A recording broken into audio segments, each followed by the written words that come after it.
Well, I didn't know about the NHS before I came to England. I just knew that England was recruiting for nurses. This is me as a young 19-year-old girl when I came to England. From a young person, I wanted to do nursing.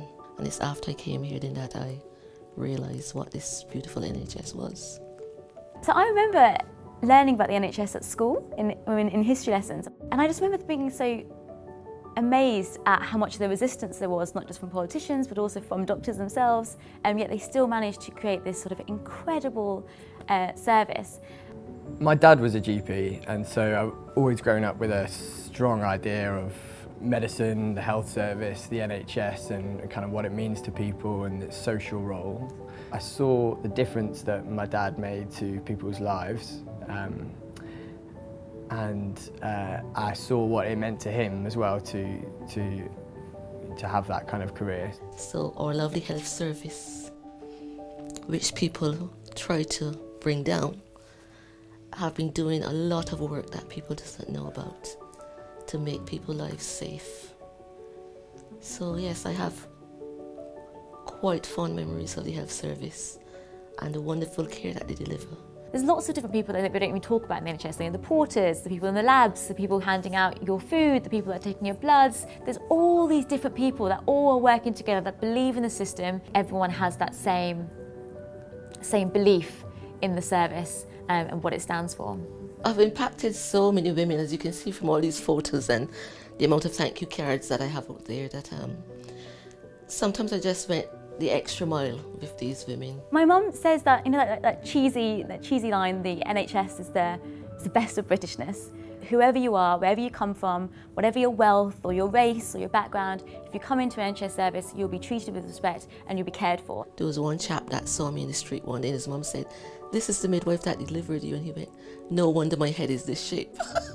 As a country, it's something that we should be really, really proud of and not take it for granted either, because it can be taken away from us just as quickly as it was formed. No one working in the system would deny that the challenges it faces are pretty serious. We've seen funding being cut, so funding's been cut for the past 8 years. Our service has been underfunded. So this has led to services being cut, this has led to beds being cut, and then we see A&Es close and maternity services close. We're seeing record numbers of hospital attendances and bed occupancy, and we have staffing shortages across the NHS. We have 100,000 vacancies, we have 30,000 short of nurses. Short staff, people are getting burned out, and this is why a lot of people are not staying in nursing because of the hours. We are seeing policies that go against what the frontline staff say we should be doing, go against what the experts say we should be doing. it leaves no one in any doubt, I think, as the challenge is on our hands. More of us are coming to the realisation that the crisis the NHS is in is due to deliberate policies and I think a deliberate ideology that wants to essentially open the door and make it easier for a private-based or insurance-based system to come in.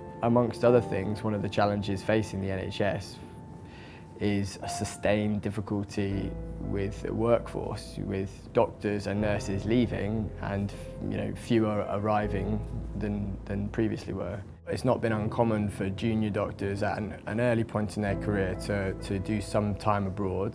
When I went abroad in 2015, 2016, there was a feeling of low morale, I think, in the workforce.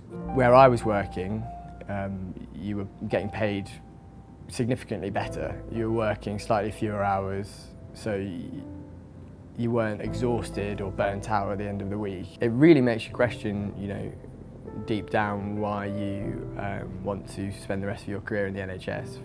Everybody has a limit to how far they're willing to be pushed before they don't want to come back and work in that system, and that's regrettable, but it's true, and I know people that will stay working overseas probably for a long time to come.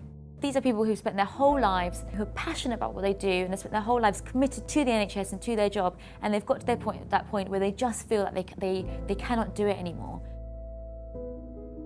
I do think that there was an element also that you miss something about the NHS. It means something, I think, to work in a system that believes that everybody deserves world-class healthcare regardless of what you can pay. So I think that was a point for me that I wanted to come back and be part of. It needs much more money injected into it to train staff, and not only train them but to retain them. Radical change is needed in terms of both funding and service design. Before long, the NHS is going to get to the position where there will be no going back. My hope for the NHS in years to come is that it will be better funded, more doctors, more nurses, well paid, that will be able to deliver the services that people need in a timely fashion, and they can continue to give the safe care and save lives as they were meant to.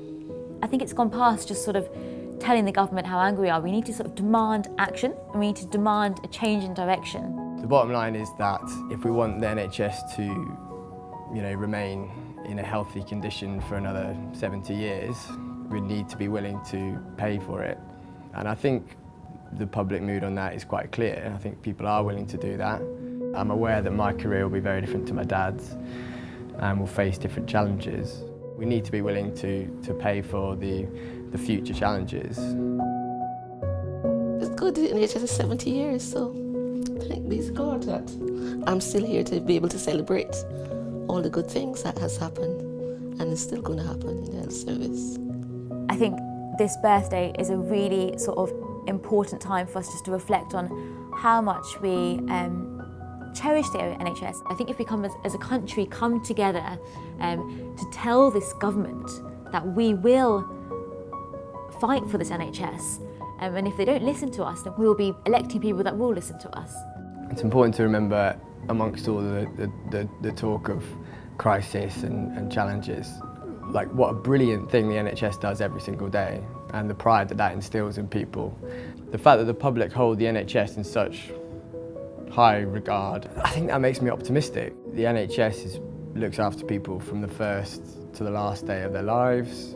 It helps people when they're at their most vulnerable, when they're suffering, and it does so regardless of your ability to pay for it. There's a massive sense of pride that comes with that. You have to marvel at it, it's pretty extraordinary.